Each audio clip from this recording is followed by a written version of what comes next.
أهلا بيكم معانا في قناة عظماء غيروا التاريخ. سيف الله المسلول أعظم قائد عسكري عرفه التاريخ، هازم أقوى إمبراطوريات ذكرها التاريخ وهم إمبراطورية الفرس والروم. سيف الله المسلول خالد بن الوليد.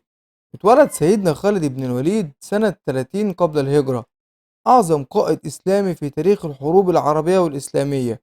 أبوه يبقى الوليد بن المغيرة المخزومي، قائد قبيلة بني مخزوم، أغنى أغنياء العرب، وكان عنده أولاد كتير جدا، لدرجة إن أبوه وقبيلته كانوا بيكسوا الكعبة سنة والعرب بيكسوها سنة، وشرف القبيلة بيكون من شرف العمل اللي بتبقى مسؤولة عنه.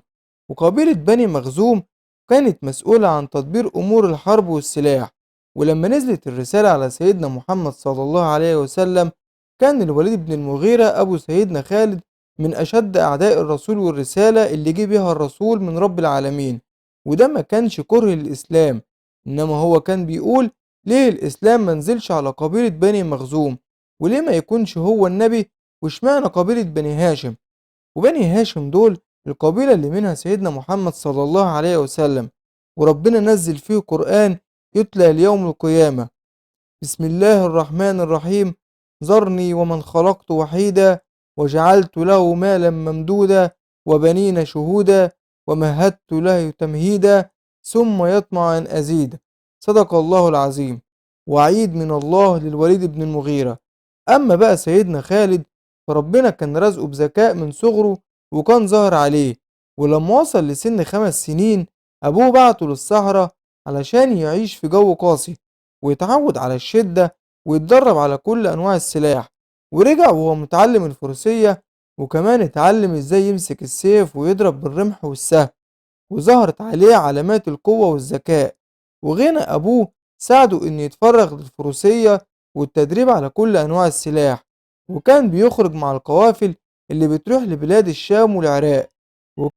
وكان منبهر جدا بحضارة الفرس والروم وترتيب جيوشهم وتنظيمهم وأسلحتهم، ولكن ما كانش يعرف إن هو اللي هيهد الحضارتين دول، زي ما يكون ربنا بيجهزه علشان يبقى أعظم من غيروا التاريخ في التخطيط العسكري.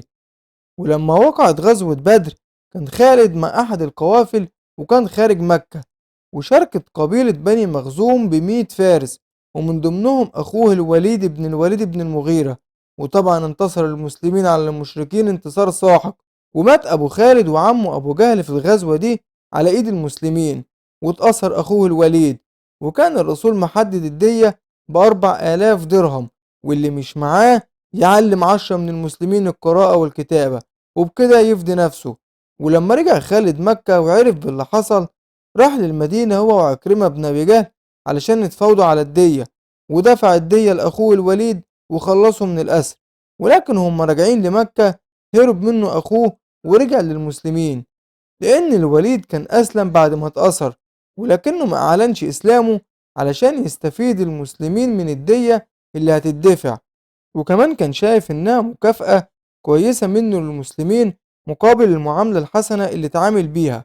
ومرت فترة من الزمن، وكانت مكة في حالة غليان من المسلمين، وخصوصا إن كل يوم بيأسلم ناس وقوة المسلمين بتزيد، وأهل مكة عاوزين ياخدوا بطارهم من المسلمين بعد غزوة بدر.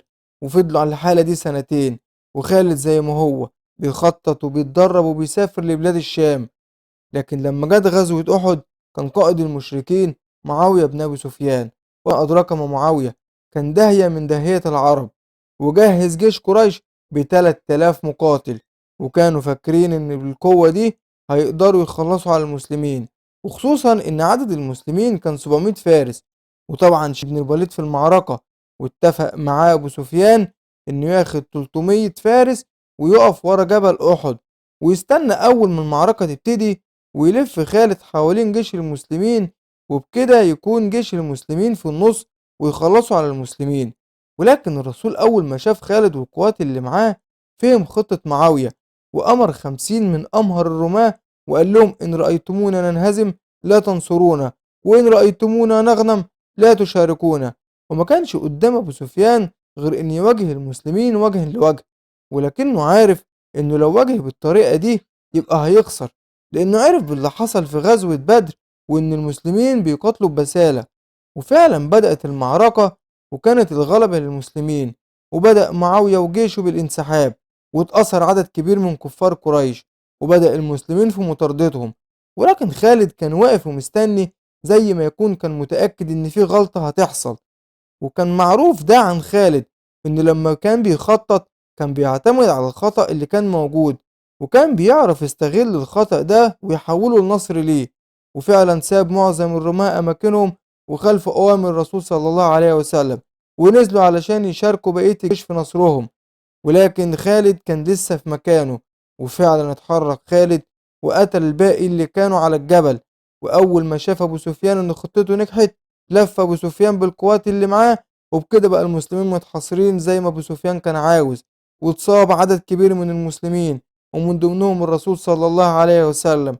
وحول خالد هزيمة قريش لانتصار رهيب وساحق، ووقف فوق جبل الرماة وقال بأعلى صوته: قالوا هبل. ومن بعد غزوة أحد، واللي طبعا كان سبب في انتصار جيش الكفار، وعرفت قريش قيمة خالد العسكرية وإن قوة لا يستهان بها. وجاءت غزوة الخندق، ولكن اتفاجئت قريش إن المسلمين حافرين خندق حوالين المدينة كلها. وطبعا الخندق ده كان فكرة سيدنا سلمان الفارسي، وهو اللي أشار على الرسول صلى الله عليه وسلم بالخندق ده. وسيدنا سلمان الفارسي كان من بلاد فارس، وكان على علم بخطط وأسلحة الفرس، ودي طبعا كانت فكرة جديدة على العرب. ووقفت قوات المشركين قدام الخندق ومذهولين من المنظر، وفضلوا محاصرين المدينة لفترة. ولكن ربنا سلط عليهم ريح وأمطار، وكانت من قوة الريح دي كانت بتخلع النخل من جذوره، وهدمت كل خيم المشركين، وانسحب المشركين ورجعوا مكة من غير ما يحققوا أي نصر قدام المسلمين. وبعد غزوة الخندق قرر الرسول للمسلمين إنهم يعملوا عمرة، وهم في طريقهم لمكة خرج خالد مع قواته علشان يواجه المسلمين، ولكن لقاهم من غير سلاح، وقال في نفسه إن هي دي الفرصة علشان يخلص على الرسول اللي معاه من الصحابة. وانتظر خالد، ولكن الرسول أول ما عرف إن خالد قريب منهم كان حضر وقت العصر، وأمر الرسول إنهم يصلوا صلاة الخوف، وهي عبارة عن إن جزء يصلي ركعتين والجزء التاني يكون بيحرسهم، وبعد الركعتين يسلم الجزء اللي كان بيصلي ويصلي الجزء اللي كان بيحرس. هي دي صلاة الخوف. وخالد واقف ومستني ومستغرب هو ليه ما هجمش. ورجع خالد ومعرفش يهجم على الرسول واللي معاه. وعرف خالد بعدها إن الرسول فيه قوة إلهية بتحميه، مش مجرد شخص عادي. وجه صلح الحديبية، ومن ضمن نصوصها إن الرسول يرجع ويعتمر في العام القادم. ولكن خالد كان بيسأل نفسه سؤال: إيه المكسب اللي اتحقق قدام المسلمين؟ وجاوب نفسه وقال إن مفيش أي مكاسب. حتى في أحد لا قدر يخلص على المسلمين ولا قدر يسيطر على اللي كان بيدخلوا الإسلام. وابتدى خالد يفكر في الأمر ويحكي قصة إسلامه بنفسه، وبيقول إنه فضل يعاند علشان ما يدخلش الإسلام، ولكن كانت قناعة نفسه إن الإسلام ظاهر ظاهر لا محال. وقرر خالد إنه يروح للحبشة، ولكنه عارف إن النجاشي هناك وبيحمي المسلمين اللي عنده واللي كانوا هاجروا في الهجرة الأولى ليه. وعرف الكلام ده من سيدنا عمرو بن العاص، وخصوصا إن النجاشي ملك الحبشة كان صديق لعمرو بن العاص. وحس إن مفيش مفر غير الإسلام، لأن خالد كان مبهور بخطط الرسول في الغزوات وقدرته الغير الطبيعية عن اتباع الصحابة ليه. وكان مبهور أكتر بخطط الرسول في فتح خيبر، ولأن خالد كان قائد عسكري كان مقدر فتح خيبر، وكان مقدر معنى طرد اليهود من الجزيرة العربية لأنه كان عارف خطورتهم. وبعد ما مرت السنة الأولى للصلح، وجه الرسول مع الصحابة علشان يعملوا العمرة واللي كان متفق عليها في صلح الحديبية، قرر خالد إن يخرج للجبل علشان ما يشوفش حد من المسلمين. ولكن خالد وهو خارج من مكة مشي من طريق المسلمين اللي كانوا رايحين منه لمكة زي ما يكون مقصودة، وسمع المسلمين هما بيكبروا ودخلوا مكة. ولما خلص الرسول والصحابة العمرة رجع خالد لمكة، ولكن أخوه الوليد ساب رسالة لخالد لما دور عليه وما لقاهوش. ساب لي رسالة فيها كلمات أثرت فيه جدا، قال له فيها: لم أرى يا خالد أغرب من غياب عقلك عن الإسلام حتى الآن. وعقلك هو عقلك، يعني احنا عارفين مين هو خالد وطريقة تفكيره. ولقد سألني رسول الله عنك وقال لي: يا وليد، أين خالد؟ فقلت له: يا رسول الله، يأتي به الله. فقال لي: وهل مثل خالد يجهل الإسلام؟ والله لو أتانا خالد وجعل قوته للإسلام لقدرناه منزلته. وابتسم خالد وفرح لسؤال الرسول عنه.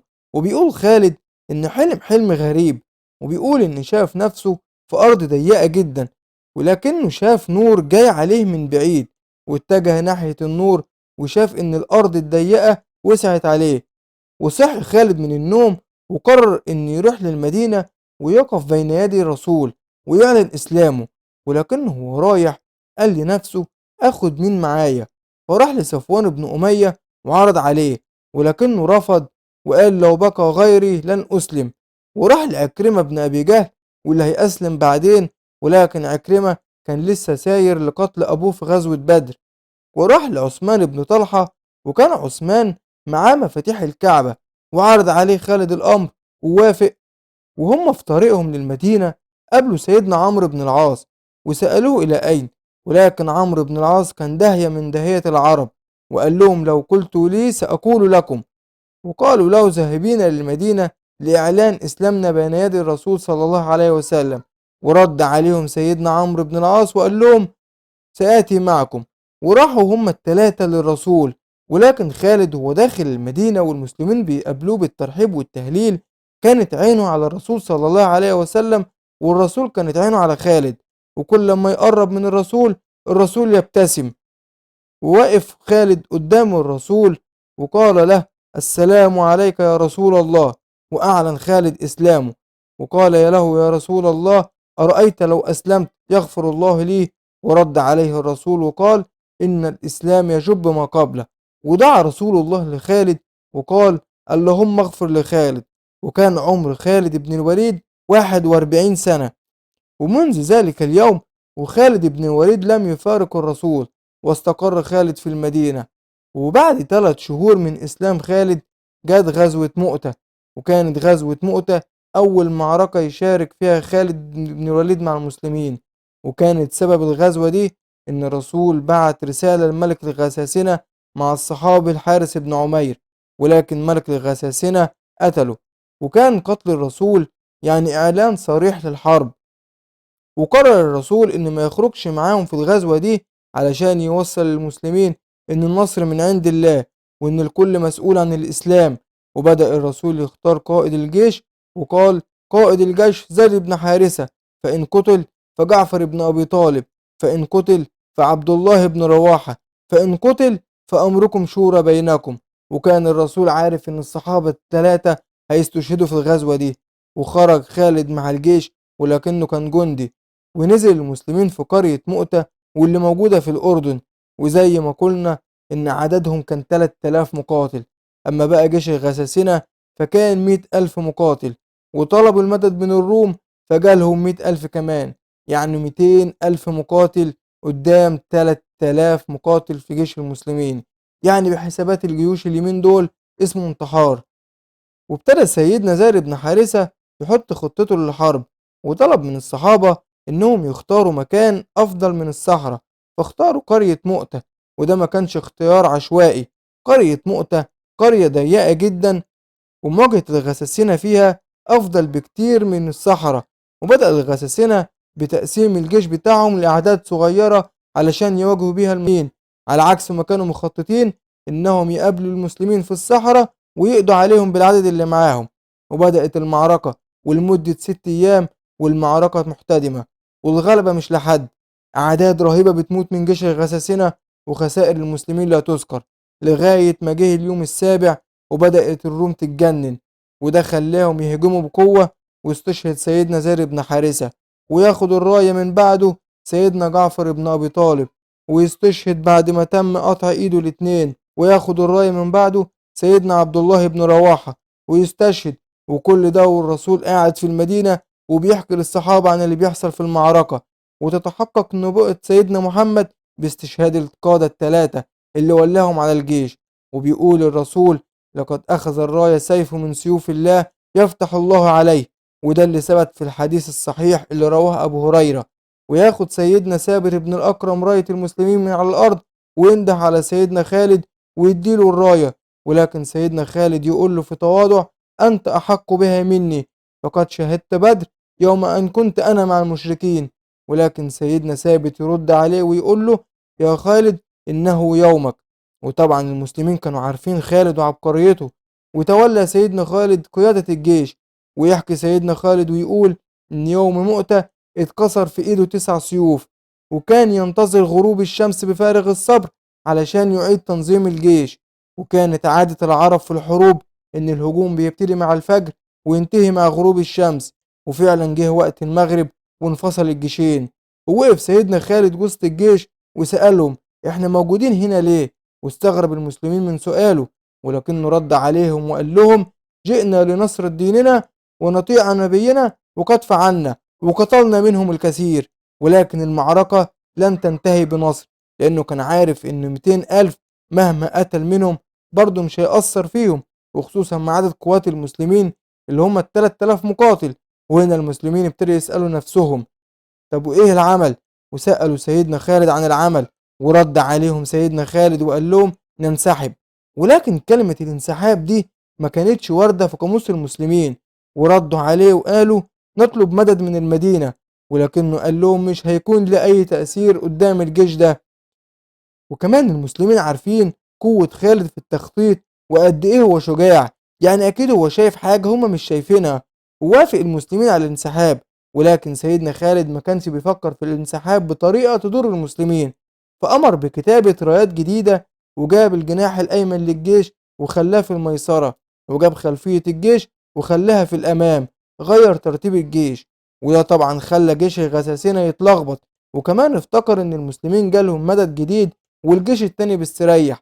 وأمر 300 مقاتل إنهم يبعدوا عن الجيش شوية ويقسموا نفسهم ل6 سرايا، يعني كل سرية فيها 50 مقاتل، وكمان يعملوا غبار جامد أول ما يلتحم الجيشين من تاني، وتدخل كل سرية لوحدها، ويكبر المسلمين لما يشوف القوات دي داخلة عليهم، وبكده يربك حسابات الجيش التاني اللي تعب من المعركة ومن شراسة المسلمين في القتال، وقال للمسلمين إن عكس كده هيتم إبادتنا. وطبعا الكلام ده كان جديد على المسلمين، ولكن ما كانش جديد على عقلية زي سيدنا خالد بن الوليد.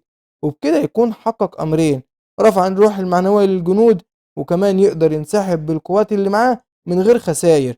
واتفق مع قادة الكتائب الجيش إن أول ما يقول الله أكبر نهجم بقوة على جيش الغساسنة، ولما يكبر التكبيرة التانية يرجعوا، وكل قائد كتيبة ياخد قواته ويرجع على المدينة. وفعلا اتنفذت الخطة زي ما سيدنا خالد كان عاوز، ورجع سيدنا خالد بالجيش، وكان خسائر المسلمين 12 شهيد، أما خسائر الغساسنة فكانت بالآلاف. وفضل جيش الغساسنة منتظر الهجوم التاني للمسلمين وقت طويل، لأنه ما كانش متوقع إن بعد القتال بالطريقة دي هينسحبوا. ودي كانت أعظم خطة انسحاب في التاريخ، وبتدرس لغاية النهاردة في كل الكليات العسكرية. ولكن استقبال المسلمين لسيدنا خالد في المدينة كان غير متوقع، واستقبلوه هم بيقولوا له: يا فرار. ولكن خرج الرسول صلى الله عليه وسلم وقال: خالد ليس بالفرار ولكن بالكرار، لأن الرسول كان عارف خالد عمل إيه، وإن أنقذ الجيش من هلاك محقق. وقال الرسول: أنت سيف من سيوف الله سله الله على الكافرين. وهنا بيكون انتهى الجزء الأول من حياة سيدنا خالد. انتظرونا في الجزء القادم، واللي هنحكي فيه معارك سيد مع الفرس والروم.